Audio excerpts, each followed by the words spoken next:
Halo semuanya, selamat datang di Sound Movie. Kali ini saya akan menceritakan film berjudul The Wind Guardians yang rilis tahun 2018. Film ini menceritakan seorang pria buta yang hidupnya menyedihkan, tapi sebenarnya mempunyai kekuatan hebat sebagai pengendali angin. Penasaran dengan perjalanan kisahnya? Langsung saja, intro.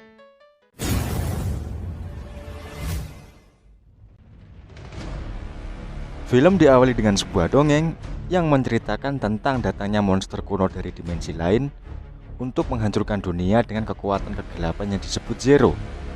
Saat mereka mulai mengacaukan dunia, muncullah Silent. Silent adalah orang-orang terpilih yang mempunyai kekuatan untuk mengendalikan elemen air, api, besi, kayu, dan tanah. Meski mereka hebat, namun mereka tetap kewalahan melawan monster yang berkekuatan Zero. Mereka pun menggabungkan kekuatan dan terciptalah elemen baru, yaitu elemen angin yang akhirnya mampu menyegel roh dari para monster tersebut.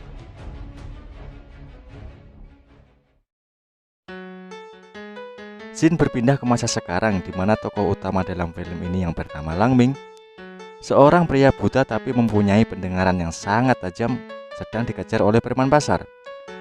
Meskipun ia berlari dengan cepat seperti Cristiano Ronaldo, tapi pada akhirnya ia tetap tertangkap oleh preman pasar tersebut. Pada saat Langming akan dihajar oleh preman pasar itu, ia berteriak memanggil Meiji. Seketika Meiji datang dan menggambar preman pasar itu satu persatu. Meiji sendiri adalah ibu dari Langming yang sepertinya mempunyai karakter tegas dan galak. Di tempat lain, tepatnya di sebuah kuil, seorang master sedang bermeditasi dan memasuki dunia lain. Di sana, ia bertemu seekor monster yang sepertinya akan segera bangkit oleh kekuatan Zero dan akan menyerangnya. Untungnya, ia segera disadarkan oleh muridnya yang menariknya keluar dari lingkaran meditasi. Ia lanjut menanyakan kabar dari para Silent yang sedang berburu siluman di berbagai tempat, tapi masih belum ada perkembangan. Guru itu lanjut memberi isyarat, andai saja ia bisa menemukan Silent berkekuatan elemen angin, mungkin akan lebih mudah menyelesaikan permasalahan. Scene berpindah kembali ke Langming dan ibunya yang datang ke sebuah kasino untuk bermain slot. Untuk bermain dadu. Dengan pendengarannya yang tajam, Langming mampu menebak semua dadu dengan benar. Karena terus-menerus menang, akhirnya pemilik kasino menuduh mereka main curang dan mengusirnya. Sesampainya di rumah, mereka membagi hasil kemenangan dari judi non-online tersebut. Meski Meiji kelihatannya galak, tapi ternyata ia sangat sayang pada Langming. Ia menggunakan uang hasil JP tadi untuk membeli obat agar anaknya bisa melihat. Meski tabib sudah mengatakan bahwa anaknya tidak mungkin bisa melihat, ia tidak peduli dan sudah datang ribuan kali membeli obat untuk Langming. Di tempat lain, seorang gadis diperintahkan gurunya yang bernama Jiaye untuk mengambil sebuah benda berbentuk gangsing. Di sebuah gua di atas gunung, gadis itu menemukan gangsing yang diselimuti oleh energi. Ketika gadis itu hendak mengambilnya, energi itu menghalangi tangan si gadis yang membuat ia tidak mampu untuk memegangnya. Langming dengan pendengarannya yang tajam mendengar sesuatu dari kejauhan. Langming pun mendatangi arah suara yang ternyata menuntunnya ke gangsing yang hendak diambil oleh gadis tadi. Langming segera menghampirinya dan dengan mudah mengambil gangsing tersebut. Setelah gangsing itu diambil, gua di tempat itu mulai runtuh. Gadis itu segera meminta gangsing yang diambil oleh Langming. Namun karena Langming mata duitan, ia menyuruh gadis itu membayarnya. Pertarungan singkat terjadi antara mereka dan tanpa sengaja gangsing itu tertelan oleh Langming. Gua itu mulai benar-benar runtuh, membuat Langming terjatuh dan pingsan.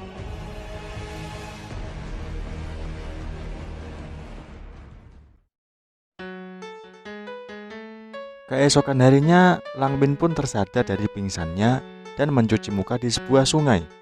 Saat ia membasuh mukanya, ia melihat bayangan mukanya sendiri. Seketika ia tersadar kalau ia bisa melihat. Ia pun kegirangan dan bergegas pulang untuk memberitahu ibunya kalau ia sekarang bisa melihat. Tapi ketika sampai di desa, ia dihadang oleh siluman yang lanjut mengejarnya. Untungnya para Silent datang dan menyelamatkan Langming. Langming lanjut bergegas pergi ke rumah untuk menemui ibunya. Tapi sesampainya di rumah, ia kaget karena rumah yang selama ini ia tempati sudah hancur. Meski terus mencari, namun yang ia temukan cuma sobekan baju dari ibunya. Tiba-tiba gadis yang ada di gua tadi datang dan lanjut mengatakan kalau ia tahu di mana keberadaan ibu Langming. Mereka pun membuat kesepakatan kalau gadis itu bisa menemukan ibunya, Langming akan menyerahkan gangsing tersebut. Mereka lanjut pergi mencari keberadaan ibu Langming. Di tengah perjalanan, para Silent datang karena merasakan kekuatan Zero yang ada dalam gadis tersebut. Mereka pun bertarung dan akhirnya kedua belah pihak terluka. Para Silent meminta Langming untuk menangkap gadis yang memiliki kekuatan Zero itu. Tapi karena gadis itu satu-satunya orang yang bisa menemukan keberadaan ibu Langming, Langming malah menolongnya. Saat Langming menggendong gadis itu dan hendak membawanya pergi, Langming kembali terjatuh dari tebing dan pingsan.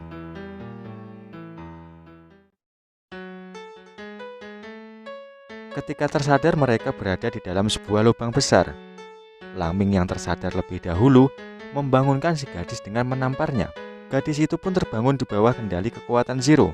Saat gadis itu ingin menyerang Langming, ia masih setengah sadar dan lanjut meminta Langming untuk menceritakan kisah indah agar ia bisa menekan kekuatan kendali Zero. Langming yang semasa hidupnya tidak memiliki kenangan indah terpaksa menceritakan kebalikan dari perjalanan hidupnya. Gadis itu pun tersadar dan mereka melanjutkan kembali perjalanan mencari ibu Langming. Lubang tempat mereka terjatuh ternyata memiliki lorong. Sambil menelusuri lorong, Langming menanyakan nama gadis tersebut. Si gadis lanjut menceritakan kalau dulu ia juga seorang manusia biasa. Tapi karena kekuatan Zero yang ada dalam tubuhnya, ia kehilangan setengah ingatannya dan tak tahu namanya sendiri. Ia menuruti perintah gurunya karena gurunya berjanji akan mengembalikan kehidupan normal si gadis jika ia bisa mendapatkan gangsing yang ada pada Langming. Karena gadis itu tidak memiliki nama, Langming memanggilnya dengan sebutan hantu kecil. Mereka sampai di ujung lorong yang ternyata tepat berada di sebuah kepala patung besar yang sedang disembah oleh sekelompok orang di sebuah desa. Saat orang-orang desa melakukan ritual, tanpa sengaja Langming menjatuhkan kepala patung tersebut.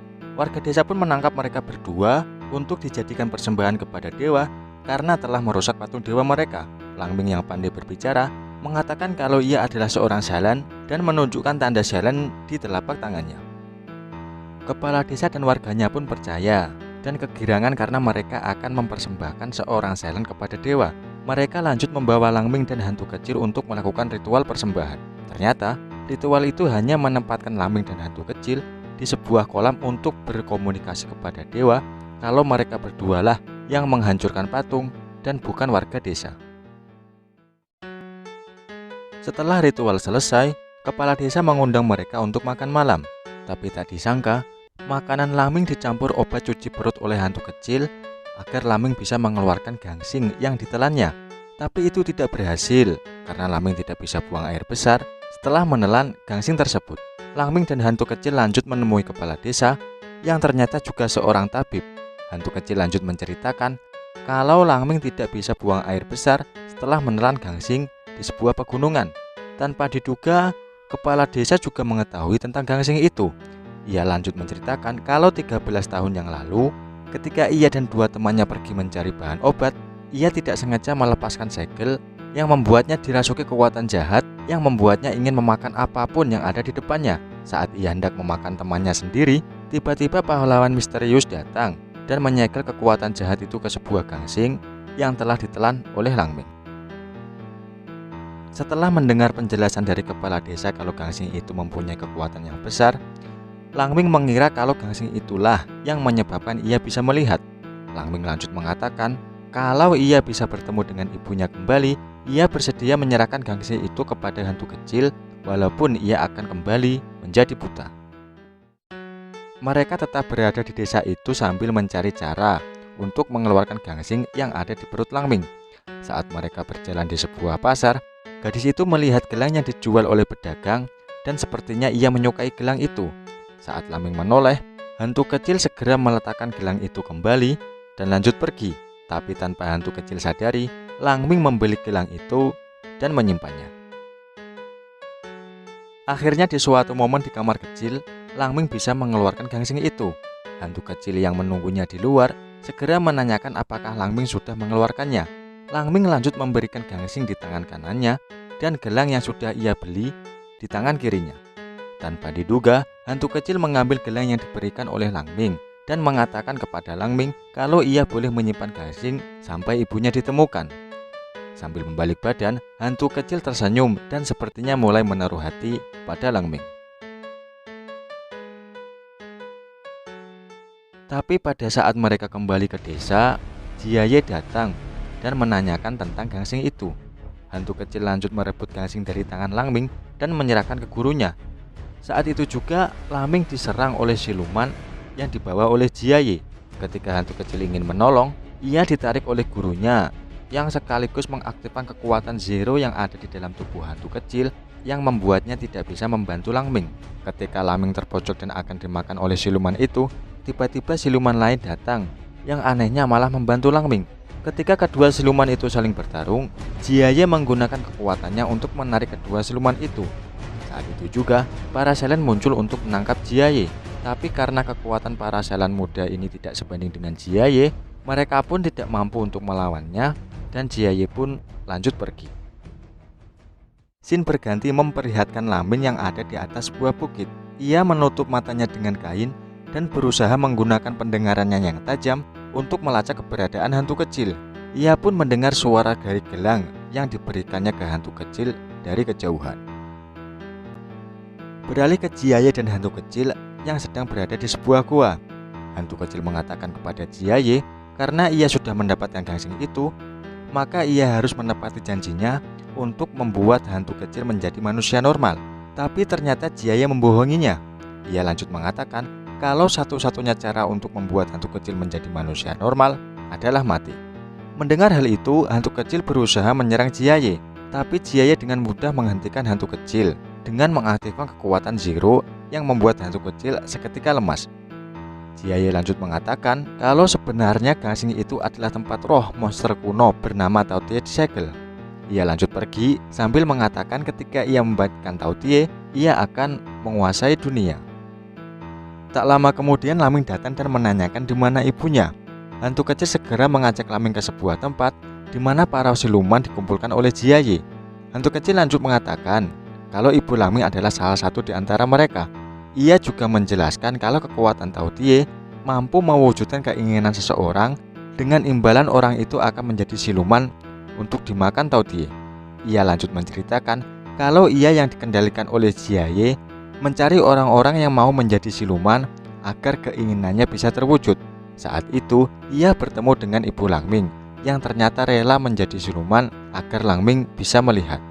Setelah mendengarkan penjelasan tersebut, Langming pun tersadar kalau siluman yang mengejarnya ketika ia kembali ke desanya dulu adalah ibunya yang ingin memastikan apakah Langming benar-benar sudah bisa melihat. Langming pun mengatakan kepada hantu kecil kalau ia rela menukar nyawanya agar ibu Langming bisa menjadi manusia kembali. Namun sangat disayangkan, hal itu tidak bisa dikabulkan. Tiba-tiba tempat itu mulai runtuh dan para siluman itu mulai berlari keluar. Langming yang masih ingin mencari dan bertemu ibunya memegang satu siluman dan menaikinya. Dengan perasaan yang masih bersedih, Langming masih berusaha mencari ibunya sampai ia terjatuh dan ditabrak oleh para siluman yang berlari menuju ke sebuah jurang. Langming segera melompat ke sebuah batu dan dengan keras memanggil ibunya. Tiba-tiba satu siluman menghentikan larinya dan berbalik ketika ia mendengar suara teriakan Langming. Langming yang mengetahui ada siluman yang berbalik arah setelah ia berteriak, menyadari kalau siluman itu adalah ibunya. Langming segera berlari untuk menemuinya dan ketika mereka hampir bertemu, siluman lain menabrak ibu Langming, mengakibatkan ibu Langming masuk ke jurang dan mereka tidak bisa bertemu. Melihat hal itu, Langming yang masih ingin bertemu ibunya berniat lompat ke dalam jurang. Tiba-tiba hantu kecil datang dan menangkapnya karena ia tahu kalau Langming pasti mati jika ikut melompat ke dalam jurang. Tak lama kemudian, Jiaye pun tiba di tempat itu dan melemparkan lonceng yang berisi roh Taotie ke dalam jurang untuk membangkitkannya. Para Selen yang juga datang setelah menyadari kalau ada kekuatan zero di sana, segera bertarung melawan Jiaye untuk membunuhnya. Meski Jiaye berhasil dikalahkan, namun sayang Tao Tie benar-benar bangkit. Para Salan pun bergegas mundur ke desa untuk melindungi warga dari serangan Tao Tie. Di sisi lain, hantu kecil berniat membunuh Jiaye setelah melihat ia belum mati. Tapi Jiaye mengendalikan hantu kecil dan hantu kecil berbalik untuk membunuh Langming. Ketika hantu kecil mengayunkan pisau, tanpa diduga hantu kecil menusuk dirinya sendiri demi menyelamatkan Langming. Dalam kondisi sekarat, hantu kecil berkata kepada Langming kalau ia ingin menyampaikan sesuatu yang ada di dalam hatinya kepada Langming. Tapi sangat disayangkan, sebelum ia bisa mengatakannya, hantu kecil meninggal. Langming yang marah setelah kehilangan ibunya dan hantu kecil menghampiri Jiaye dan menghajarnya. Pada saat itu juga, Jiaye mengatakan kalau Langming punya hutang kepadanya, karena jika bukan karena dia yang ingin membangkitkan Tao Tie, Langming akan selamanya buta.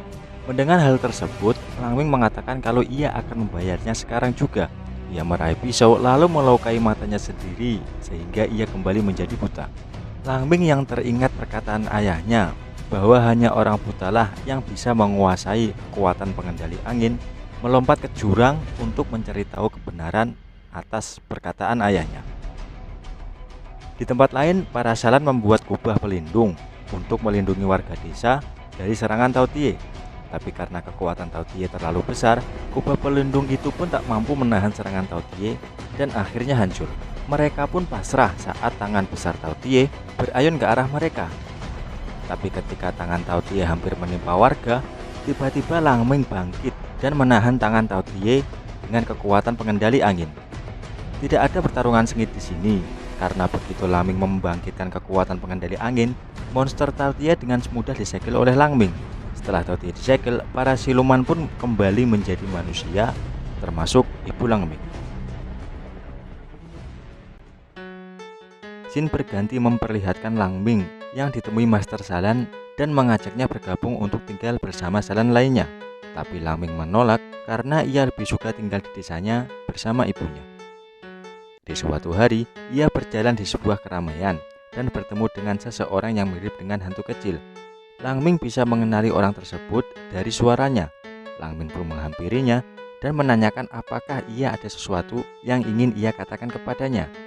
Tapi gadis itu menggelengkan kepala dan pergi meninggalkan Langming. Tamat.